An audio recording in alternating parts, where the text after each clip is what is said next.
just because you don't see it does not mean that it does not exist. Too often, we all rely on our eyes to see everything, right?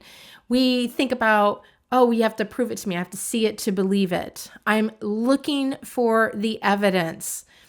Whether it is I'm looking to find it in real life out here in real world, or we're thinking about how do we see it? I can't see it. I can't imagine it. I'm looking for the answer. We say seeing and looking all the time. Did you know that the majority of us are visual thinkers? I think it is around 30 to 35% of us are pure visual thinkers. That's me. I think in abstract colors. So if I talk about it, if you've watched any of my videos talking about my art, but some people think in realistic images or think in symbols only. And then there's about 70+% of the population are predominantly visual thinkers, but not exclusively. And then you have the remaining who are exclusive word-centric thinkers. And so we're used to thinking about our eyes and what we see. But that means we often neglect our other senses.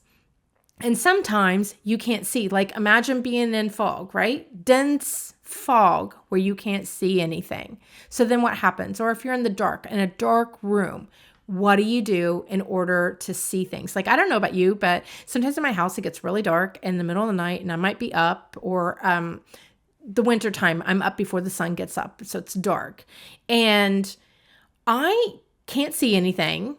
And, until I get to the light switch and turn it on. But I can feel things. I can put my hands out and I can reach and feel for things, right? That's one thing that I can do.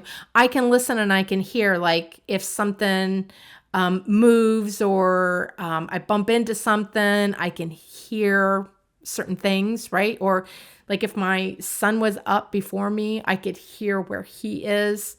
But I also sometimes just sense, like I have a feeling like, oh, the chair's right there. And that part of that is just practice from how many steps until I get to the chair. So I know when I need to turn. And I probably can't tell you the number, but somewhere locked in my subconscious is that number that's about there.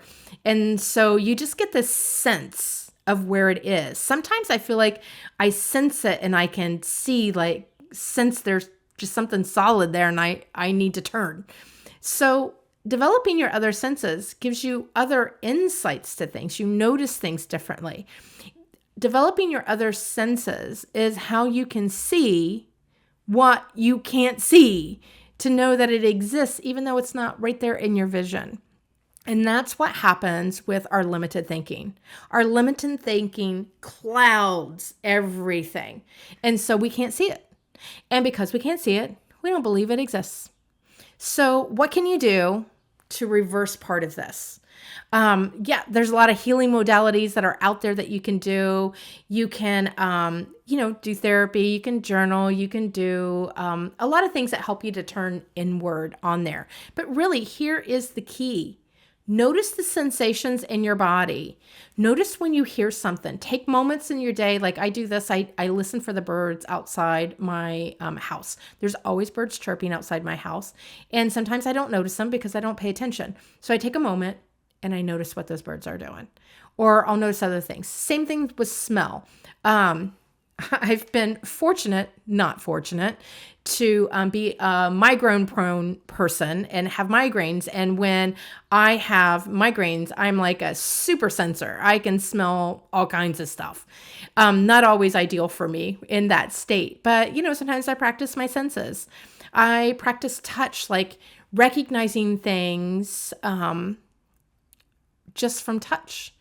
And thinking about different parts of my body, like how often do you notice, like, say, like the back of your hand is one thing that we're so accustomed to touching on our palms, but what about on the back of your hand? Like, can you sense it when something touches it? And so I play these little games with myself. They're just little moments here and there. But all along, what those are doing is I'm getting more in touch with my body. I'm communicating more with it, and I'm building up my sensory input knowledge, my intelligence for my sensories inputs. And I also do this with feelings. So, or sensations in the body. Maybe I'll just phrase it that way. Because sometimes, I might notice something on my arm, like, oh, I noticed something here. There's a sensation.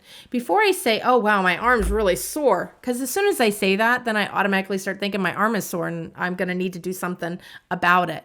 But now I think, oh, there's a sensation in my arm. Let's listen to it or feel it or experience it.